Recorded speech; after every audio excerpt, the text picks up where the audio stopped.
शुभ प्रभात। जो शिक्षा है ना, अपनी शिक्षा और जो हमारे भारत की शिक्षा और जो आजकल हमारी शिक्षा है, इसमें जमीन आसमान का फर्क है।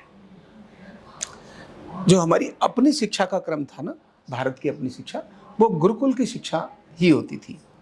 और ये जितने भी हम महापुरुषों के नाम गिनते हैं, चाहे राम हैं, चाहे कृष्ण हैं, चाहे शिवाजी हैं, चाहे महाराणा प्रताप हैं, यानी जिनके नाम से आज भारत भारत है, विवेकानंद भी है ना, यानी आज से 500 वर्ष पहले जितने भी महापुरुष ऐसे पैदा हुए जिनके कारण से दिव्यता भारत की है। अभी तो 100-200 वर्षों में तो भारत ऐसा भारत बना नहीं।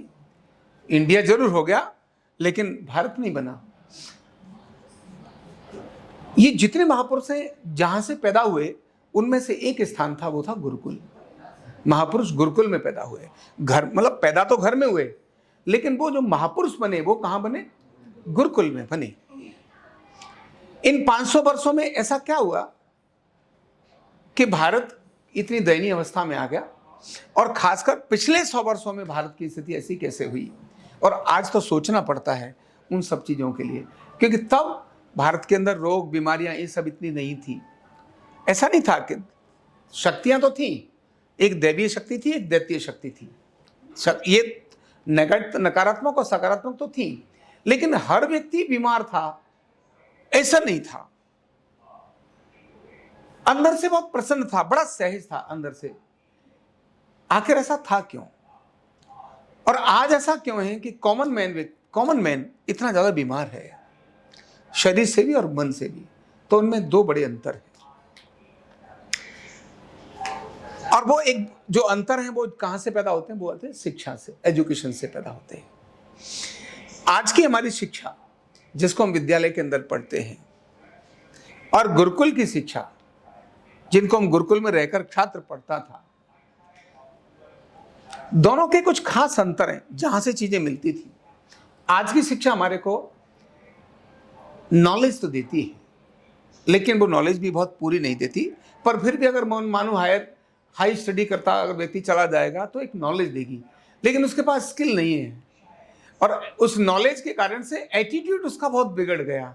उसमें से दो चीजें डेवलप हो रही हैं योजनाबद्ध तरीके से, क्योंकि ये जो शिक्षा हमारी आज हम पढ़ते हैं, दुर्भाग्य से हम वो वाली शिक्षा पढ़ते हैं जो हमारे अपने जीवन मूल्यों के विरुद्ध है। अपने क्यों? वो मैकाले ने हमारे ऊपर लागू की ये स्कूल्स के बारे में, जिसको हम स्कूल बोलते हैं। मैकाले यानी अंग्रेजों ने भारत को गुलाम करने के लिए जिस शिक्षा को भारत में लागू किया था, आज वही शिक्षा एज इट इज कंटिन्यू है, उसी में से कंटिन्यू है। और वो शिक्षा क्या देती है? तो दो भयंकर चीज देती है, और वो व्यक्ति के अंदर स्वार्थ जागृत करती है, पहला बड़ा चीज। दूसरा, महत्वाकांक्षा जागृत करती है। तो जब भी महत्वाकांक्षा जागृत होगी और स्वार्थ जागृत होगा, ये दोनों मिलकर के तूफान मचा देंगे। और जब भी इतिहास में महत्वाकांक्षा और स्वार्थ जागृत हुए और कौन सी चीजें हटी, तो प्रेम, श्रद्धा, सेवा और समर्पण। यानी मेहनत तो यह व्यक्ति भी करता है जो लालची है, स्वार्थी है, जो महत्वाकांक्षी हो गया। मेहनत तो यह भी करता है, मेहनत वो भी करता है जो सेवा करने वाला है, जो श्रद्धा करता है, जो प्रेम से काम करता है, यानी वह भी करता है। मेहनत दोनों करते हैं, दोनों पराक्रम की पराकाष्ठा करते हैं। लेकिन एक के पास बहुत सारी बीमारियां आती हैं और एक के पास आनंद आता है, अति आनंद आता है। दोनों में बहुत फर्क है। आज की इस मैकाले की शिक्षा ने हमारे को स्वार्थ और लालच दिया, और स्वार्थ और लालच का परिणाम इतना भयंकर हो गया। मैं एक सामान्य व्यक्ति की बोलूं तो किसान जो बहुत परिश्रमी, बहुत पराक्रमी है, लेकिन वो किसान भी इस लालच में आकर जो फल उगाता है, सब्जी उगाता है, उसमें इंजेक्शन लगाता है उसको लंबा करने के लिए, जिससे मेरे पास ज्यादा धन आ जाए। और उस लालच के कारण से वो फल को खाने वाले जितने बच्चे और बाकी सब लोग हैं वो बीमार होते हैं। जो दूध उत्पादन करने वाला है वो भैंस को दूध अधिक लेने के लिए इंजेक्शन मारता है। मैं जानता हूं, मैं गांव का रहने वाला हूं। इंजेक्शन मारता है और वो पूरा दूध एक बार में छोड़ देती है। वो इंजेक्शन का जो हार्मोनल इंजेक्शन है, उस इंजेक्शन के कारण से जो लोग उसको दूध को पी रहे हैं वो सब पी करके रोगी होते हैं।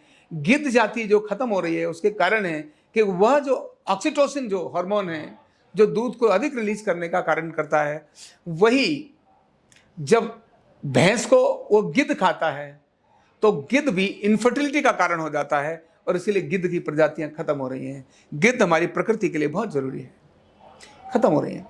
तो कॉमन मैन रोगी हो रहा है और फिर वो खेत में जाता है तो इतना सारा पेस्टिसाइड्स और यूरिया डालता है, वो ये जानता ही नहीं इसको खाने वाला मेरा बालक भी कैंसर का रोगी होने वाला है, ये किसको खाने वाली मेरी माँ, मेरी बेटी, मेरी बहू वो भयंकर ऑस्टियोआर्थराइटिस और इन सारी बीमारियों की रोगी होने वाली है, वो इतना जानता नहीं। जब थोड़ा पढ़ लिख जाता है और डॉक्टर बन जाता है तो वो एजुकेशन आई, स्किल आया उसके पास, मतलब नॉलेज आया, पर एटीट्यूड कौन सा आया? लालच वाला, स्वार्थ वाला, सेवा वाला नहीं आया, समर्पण वाला नहीं आया, भक्ति वाला नहीं आया। तो स्वार्थ, समर्पण और भक्ति न आने के कारण वो जब चिकित्सक बनता है तो चिकित्सक जो जीवन को देने वाला होता है, जीवन बचाने वाला होता है, वही चिकित्सक बहुत बार आपने सुना होगा किडनी चुराने वाला बन जाता है, जबरदस्ती हार्ट के ऑपरेशन करने वाला बन जाता है, जबरदस्ती घुटनों के और बाकी चीजों के ट्रांसप्लांट करने वाला बन जाता है, जबरदस्ती बाकी चीजों से इतनी ईगो आ जाती है, उसको लगता है आयुर्वेद बदमाश बेकार साले सब निकम्मे हैं, उसको ये देखकर लगता है नेचुरोपैथी है सब बकवास हैं, सिर्फ हम ही हैं। इतना ज्यादा वो अंधा हो जाता है कि बाकियों के अस्तित्व को नकारने लगता है। ये आज की शिक्षा का परिणाम है जिसमें सेवा, श्रद्धा, समर्पण, भक्ति, प्रेम इसका अभाव हो गया। क्योंकि शिक्षा जिस विद्यालय में दी जाती है और जिस प्रकार से दी जाती है और जिन महंगे महंगे स्कूल्स के अंदर शिक्षा दी जाती है, अब वो चाहे महंगा प्राइवेट कर दिया अलग बात है, लेकिन सरकारी और प्राइवेट दोनों स्कूल्स की तो बात ही की है। सरकारी स्कूल में गरीब बच्चा पढ़ता है, प्राइवेट स्कूल में पैसे वाले का पढ़ता है, तो पैसे वाले का ज्यादा पैसा लेकर आएगा, गरीब वाला सोचता है मुझे भी पैसे वाला बनना है, तो अल्टीमेटली वो कहीं ना कहीं घातक बन रहा है। और पैसा आए, पर पैसा आने के बाद उसके पास शुगर भी आता है। पैसा बहुत आया पर साथ में शुगर लाया, ब्लड प्रेशर लाया, अस्थमा लाया, अर्थराइटिस लाया, यानी जो उसके द्वारा जनित रोग हैं, ब्लड प्रेशर उसका जनित रोग है, डायबिटीज उसका जनित रोग है ना, कैंसर उसका जनित रोग नहीं हो सकता क्योंकि कैंसर उसने पेस्टिसाइड्स खाए तो वो किसान के द्वारा आया, लेकिन इसकी अपनी पैसा आने के बाद भी इसके मन में महत्वाकांक्षा, लालच वो सब जगा हुआ है। और जब भी महत्वाकांक्षा, लालच इतिहास में हमने देखे हैं, गुरु शिष्य ने गुरु को मार दिया, भाई ने भाई को मार दिया, लूट लिया, ऐसा देखा है हमने। पन्ना धाई की कहानी सुनाई थी। लालच और स्वार्थ का कारण ही तो था, महत्वाकांक्षा जाग गई मुझे राज्य का संचालन करना है, इसलिए उसने आया मार दिया उसको और बच्चे को भी मारने की कोशिश करी, है ना। इतिहास में राम के यानी कैकेयी के साथ भी तो ऐसा ही हुआ। मंथरा ने उसकी सोच में केवल महत्वाकांक्षा और लालच डाल दी। एक घटना जिसने महत्वाकांक्षा और लालच डालते ही राम को वनवास हो गया और अब खुद कैकेयी अपने पति की हत्या का कारण बन गई। लालच आज तो घर घर में है, आज तो बच्चे बच्चे में यह शिक्षा लालच देती है। तो इससे बचना है तो पुरानी चीजें क्या थी जिन्हें हमें लाने की आवश्यकता है, जिनको हम जीवन मूल्य बोलते हैं। और जीवन मूल्य में क्या है, पहले गुरुकुल को अगर हम देखें तो शिष्य क्या करता था। शिष्य का पहले तो अहंकार खत्म किया जाता था, उसके बाल बाल सब खत्म करके बेटा अब तू क्या बन गया है, शिष्य बना है। क्या बना है? आज का बालक स्कूल में जाता है, टिर ऐसे बाल करके ई करके जाता है और अलग अलग तरह से जाता है और उसको जेंटलमैन बना के टाई टुई पहना के ऐसे जाता है, गर्मी में भी, और मतलब बालक को पूरा भूत बना के भेजते हैं। नहीं, वो जब देखेंगे उस बालक में सबसे पहले सादगी थी। आज के बालक में सादगी नहीं है, आज के बालक में सादगी नहीं है। आज का बालक तो पहले से ही सोने की चम्मच से चलने की तैयारी सोचता है, लेकिन तब सादगी थी। गांव का बच्चा सादगी होगा, मैं ही नहीं कहता हूं कि गरीब का बालक सादगी नहीं, लेकिन कितना, कौन, वहां तो राजा का बच्चा भी सादगी में ही जीता था। गुरुकुल के अंदर उसने भी गुरुकुल की सारी व्यवस्थाएं इंटरनल, सबसे पहले कौन सी चीजें थी गुरुकुल में, जाते ही उसको तीर का ज्ञान नहीं दिया जाता था। जाओ बच्चों सफाई करो, जंगल में जो बड़ी बड़ी झाड़ियां उनको काटो, लकड़ी लेकर आओ। शिष्य को लकड़ी लेने के लिए यानी भक्ति सिखाई जाती थी। फिर शरीर श्रम सिखाया जाता था, बेटा श्रम करो। ये जो अपनी जो खेती है, उस खेती को करने के लिए मजदूर नहीं लाते थे। कौन करता था? शिष्य खुद करते थे। इससे उन्हें खेती करने का ज्ञान आता था। भिक्षा यानी अन्न, जो इतना उत्पादन वहां हो गया वो हो गया। इसके अलावा अन्न की कमी होती थी, तो अन्न कहां से लेकर आते थे? कोई राजा अपने पैसे से देकर के गुरुकुल को चलाएगा, ऐसा नहीं था। कोई करोड़पति का बाप का बालक आ गया, उसने कहा नहीं, इस गुरुकुल को मैं डेवलप करूंगा, तो सारे बच्चों को फिर वही यूज करेगा। इसीलिए गुरुकुल में किसी राजा का, किसी करोड़पति का बिना गुरु की अनुमति के प्रवेश नहीं था।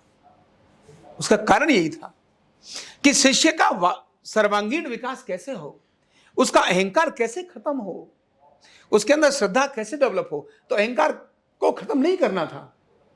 अहंकार नेगेटिव चीज है, तो पॉजिटिव चीजें इतनी जगा दो कि नेगेटिव अपने आप खत्म हो जाए। तो उसमें वहां की स्वच्छता, वहां की सेवा, साफ सफाई करना, व्यवस्थित रखना, ये आश्रम की पवित्रता बनाए रखने के लिए हर शिष्य सुबह से लेकर चलता था, स्वयं होकर करता था। और फिर भिक्षा मांगने जाता है गांव में, इसीलिए जाता है, बेशक राजा का बेटा है। गांव में जाने के बाद वो जब भ्रमण कर रहा है, जगह जगह भिक्षा मांग रहा है, तो एक उसका अपने आप अहंकार खत्म हो गया। जा रहा है ना, मांग रहा है, भिक्षाम देही माता, ब्रह्मचारी है, माता भिक्षाम देही, और वो आके एक मुट्ठी देती है, वो देती है। वो अब वहां समझ आ रहा है कि ये जो मैं हूं ना, ये मैं मेरे बाप के कारण से नहीं हूं, मैं इस सारे समाज के कारण हूं। यानी मेरे पिता के पास भी जो कुछ है वो सारा समाज का है, समाज से ही अर्जित किया हुआ है। इसीलिए जो मैं ला रहा हूं, समाज कैसा है, मेरे समाज को कौन सी आवश्यकता है, ये छोटी छोटी चीजें उसको गुरुकुल के संस्कार में मिलती थी। फिर आपस में एक दूसरे का समन्वय मिलता था, एक दूसरे से प्रेम से रहते थे। कोई ऊंचा और नीचा, कोई छोटा और बड़ा नहीं गिनते थे। आज तो ऐसा नहीं है। आज तो स्कूटी से आने वाले, कार से आने वाले, अलग अलग प्रकार से आने वाले बच्चे अपने आप में अंतर कर लेते हैं। तो वहां एक मतलब जो बहुत रॉयल कॉलोनी है, जो रिच एरिया है, वहां पर गरीब बच्चा पढ़ते ही उसके अंदर आत्मग्लानि आती है। मेरे बाप, मैं तो कभी बन ही नहीं सकता, मेरा बाप इतना निकम्मा, साले इतना पैसा ही नहीं दिया, देखो ये इसका बाप कितना अच्छा, उसके पास पैसा है। तो पहले ही वो अपने बाप को निकम्मा ठानने लगता है बच्चा, जो वहां पढ़ रहा है पैसे वालों में, क्योंकि कंपेयर बहुत जल्दी व्यक्ति करता है। हम सभी कंपेयर करते हैं। गुरुकुल में ऐसा नहीं था। तो सेवा गुरुकुल का पहला अंग था, श्रम गुरुकुल का दूसरा अंग था, श्रद्धा गुरुकुल का तीसरा अंग था। श्रद्धा, जो गुरु ने कहा वैसा किया, जो गुरु ने कहा वैसा किया। और गुरु भी नाटकबाज और दिखावे वाले नहीं थे। गुरु अपनी शक्तियों को उन्हें देते थे। श्रुतम, गुरु सुना करके ज्ञान उनको देते थे। श्रुतम ज्ञान कैसा था? सुना हुआ ज्ञान। यानी वेदव्यास जी ने इन सारे ग्रंथों को संकलित किया, लेकिन वो सारे ग्रंथ क्या थे? गुरुकुल के अंदर ऋषियों ने अपनी साधना में जो ज्ञान पाया और शिष्यों को दिया, वही शिष्यों ने तो अपने आगे आगे शिष्यों को दिया। वही तो ऋषि थे, उनके गुरु ऐसे ऐसे थे। तो जो ज्ञान दाता था वो सुना हुआ ज्ञान, यानी जैसे मैंने बोला आपको और आपको सुनाया, आपने उसको अपने जीवन में अपनाया और फिर आगे लेके गए। जैसे मंत्र है, मान लो मेरे पास मंत्र है, मेरे पिताजी के पास मंत्र थे, मैंने उनसे उन मंत्रों को लिया, उसकी मैंने अपनी साधना की। केवल मंत्र शब्द नहीं है, मंत्र तो बोलने के बाद तूफान मचा देते हैं। और वही मंत्र जिसको भी मैं दूंगा वो साधना करेगा, उसके पास वो मंत्र काम करना शुरू हो जाएंगे। बिना साधना के मंत्र काम नहीं करेगा। मैं गाड़ी तो आपको दे दूंगा, लेकिन गाड़ी की ड्राइविंग तो आपको आनी चाहिए, तभी तो होगा ना। तो वो जो ज्ञान डेवलप करते थे गुरु, जब ये सारे फाउंडेशंस बन जाते थे, श्रद्धा बनने लगती थी, सेवा आने लगती थी, है ना, त्याग आने लगता था, परिश्रम आने लगता था, तब अपने आप ही उसके अंदर अहंकार खत्म होने लगता था। दूसरे के अस्तित्व को स्वीकार करने लगता था। जैसा मैं हूं वैसे दूसरा भी है, ऐसा स्वीकार करने लगता था। यह जब सब करता था तब उसके अंदर वो गुण जागृत होते थे, जिसको महापुरुष के गुण बोलते हैं। उसके लिए झाड़ू लगाना भी छोटा काम नहीं था, और एक राज्य का संचालन करने वाला काम कोई बड़ा काम नहीं था। राज्य का संचालन भी कर सकता था और झाड़ू लगाकर साफ भी कर सकता था। इसीलिए जो राजा होता था उसको A to Z सारी चीजों का ज्ञान होता था। गुरुकुल में शिक्षा लेने के बाद उसको समाज संचालन की व्यवस्था ज्ञान हो जाता था सब कुछ। आज तो पता ही नहीं होगा ज्ञान कैसे होगा। तो हम जिस शिक्षा को सोचते हैं वो श्रुतम सोचते हैं, और हम वैदिक शिक्षा के बारे में सोचते हैं। आरोग्य पीठ किसके बारे में सोचता है? वैदिक शिक्षा के बारे में सोचता है। केवल नॉलेज नहीं, नॉलेज के साथ स्किल भी आनी चाहिए। क्या आनी चाहिए? स्किल। स्किल और नॉलेज दोनों होनी चाहिए, लेकिन इससे भी बड़ा एटीट्यूड होना चाहिए। क्या होना चाहिए? दृष्टिकोण, नजरिया। उस नजरिया कब बनता है? नजरिया न्यूरोथेरेपी नहीं है, न्यूरोथेरेपी स्किल है। एलोपैथ एक स्किल है, माना सिंथेटिक्स उपचार है। एलोपैथ को अगर मैं दूसरा नाम बोलूं तो सिंथेटिक ट्रीटमेंट। न्यूरोथेरेपी क्या है? बिना दवा के ट्रेडिशनल एक टेक्निक। आयुर्वेद क्या है? आयुर्वेदिक औषधीय ट्रीटमेंट है, सिंथेटिक नहीं है, नेचुरल ट्रीटमेंट है। नेचुरोपैथी क्या है? नेचुरल ट्रीटमेंट है। न्यूरोथेरेपी क्या है? नेचुरल ट्रीटमेंट है।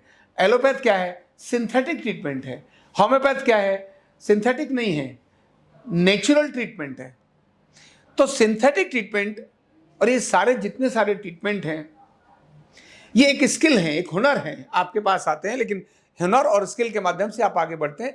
पर एटीट्यूड होता है, एटीट्यूड में श्रद्धा आती है, एटीट्यूड में सेवा आती है, एटीट्यूड के अंदर समर्पण आता है, एटीट्यूड में प्रेम आता है। ये प्रेम, आपके अंदर प्रेम है, आपके अंदर सेवा है, आपके अंदर स्वच्छता करने की इच्छा है। जब ये आपके अंदर है तो न्यूरोथेरेपी आपकी अधिक इफेक्टिव काम करेगी।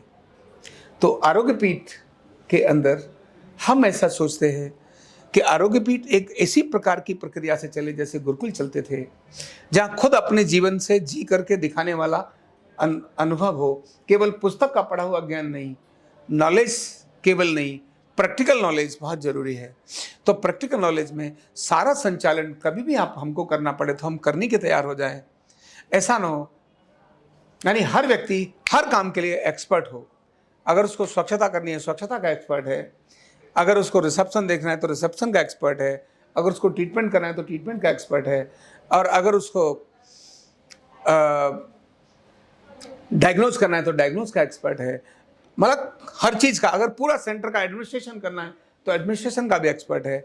ये सारी एक्सपर्टीज आरोग्य पीठ में रहने वाले व्यक्ति को ग्रेजुअली धीरे धीरे आ जाए। ऐसा नहीं है इसने सीनियर अभी जूनियर क्या बोले सर डायग्नोज तो मुझे है ही नहीं तो जूनियर को जूनियर का होगा, सीनियर को सीनियर का होगा, मास्टर को मास्टर का होगा, जो ग्रेजुएट है उसको ग्रेजुएशन का होगा, जो पोस्ट ग्रेजुएट है उसको पोस्ट ग्रेजुएशन का होगा। हर व्यक्ति की अपनी नॉलेज और स्किल उसी प्रकार से डेवलप होती चली जाती है। लेकिन बेसिक फंडामेंटल्स वो कहाँ से निकल कर आने चाहिए? वो आने चाहिए सेवा से, श्रद्धा से, जो हमने अपनी वैल्यूज बोला है। रोगी की संतुष्टि हमारा प्रथम कर्तव्य है। और फिर दूसरा क्या बोला है? एक स्वच्छ और पवित्र वातावरण में। ये सिर्फ हमारे भाषण का और पढ़ाने का और किताब में लिखने का आधार न हो जाए। ये किसका होना चाहिए? प्रैक्टिकल का पार्ट होना चाहिए। किसका? तो प्रैक्टिकल। तो मैं इसीलिए अभी भी और आने वाले सभी लोगों से यही कहूँगा कि इन चीज़ों पर पहले अधिक प्रैक्टिकल कराएं। न्यूरोथेरेपी की स्किल तो आपको आ ही जाएगी, लेकिन अकेली न्यूरोथेरेपी की स्किल आपको अहंकार पैदा करेगी, ईगोस्टिक बना देगी। आप बहुत जल्दी अपने को आचार्य रामगोपाल दीक्षित, डॉक्टर लाजपत राय मेहरा ऐसा घोषित कर देंगे, हम भी ऐसे करेंगे, बहुत जल्दी अहंकार आ जाएगा। तो जमीन पर आप नहीं होंगे, आसमान में होंगे। पता नहीं आसमान में उड़ने वाला व्यक्ति कब धड़ाम से गिरेगा, कुछ पता नहीं चलता। जमीन पर तब होंगे जब आप न चाहें, न चुटकी बजाई, फिर भी आपने रिजल्ट निकाल कर दे दिया। तो ये तो आ ही जाएगी, लेकिन ये वैल्यूज एक स्वच्छ और पवित्र वातावरण में आगे क्या है? रोगी की संतुष्टि हमारा प्रथम कर्तव्य है। आगे एक स्वच्छ और पवित्र वातावरण में सेवा भावना से, बड़ी विनम्रता पूर्वक रोगी की मंगल कामना करते हुए, सेवा और श्रद्धा समर्पण से कार्यरत रहने पर रोगी की संतुष्टि भी होगी और परिणाम भी मिलेगा। तो ये जो वैल्यूज हैं, ये वैल्यूज हमारे हर छात्र के अंदर आना बहुत आवश्यक हैं। ये जब वैल्यू होंगी तो वो बालक कहीं भी भारत में जाएगा अलग ही नजर आएगा। ईगोस्टिक नहीं चाहिए, महत्वाकांक्षी नहीं चाहिए, लालची नहीं चाहिए। लालच रोग पैदा करेगा। ये सारी चीजें आपको आरोग्य पैदा करेंगी, हैप्पीनेस पैदा करेंगी, आनंद पैदा करेंगी। आपके पास पैसा है, बहुत खुशी होती है, लेकिन जब उसमें से आपके पास 1,000 रुपये है और आपने किसी को 50 रुपये गरीब को दे दिए जिसको जरूरत थी, तो आपको 1,000 रुपये में खुशी आई या 50 रुपये देने में खुशी आई? 50 रुपये देने में खुशी आई। ध्यान रखना, खुशी अपने को वहीं से निकल कर आती है। देने में खुशी है, खाली करने में खुशी है, भरने में खुशी नहीं है। इसीलिए आरोग्य पीठ की शिक्षा में यह पाठ बहुत आवश्यक है, तभी हमने अपने जीवन मूल्यों को डाला है। और ये केवल अध्ययन के लिए नहीं है, ये केवल एग्जाम के लिए नहीं है, ये किसके लिए है? प्रैक्टिकल के लिए है। और ये अगर आपके पास अच्छी है तो आपका छोटा सा पॉइंट भी इतना अद्भुत काम करेगा। सिर्फ 3 पॉइंट के अंदर, मैं तो 5 पॉइंट पे न्यूरोथेरेपी सिखाई है ना, अब तो छोटा और हो गया है। अब सिर्फ 3 पॉइंट में रोगी ठीक होता है। कितने पॉइंट्स में? सिर्फ 3 पॉइंट में रोगी ठीक हो जाता है। इतना माइक्रो होता है। ये कब माइक्रो हो जाता है? जब जितनी श्रद्धा, जितना समर्पण, जितनी सेवा, जितनी स्वच्छता जैसे जैसे ये जगती चली जाएंगी, मैं कहता हूं पता नहीं आगे आने वाले दिनों में एक ही पॉइंट पर्याप्त हो, ये भी हो सकता है। अभी सिर्फ 3 पॉइंट के अंदर न्यूरोथेरेपी अपना चमत्कार दिखाती है। आने वाले दिनों में 1 पॉइंट में भी चमत्कार दिखा सकती है।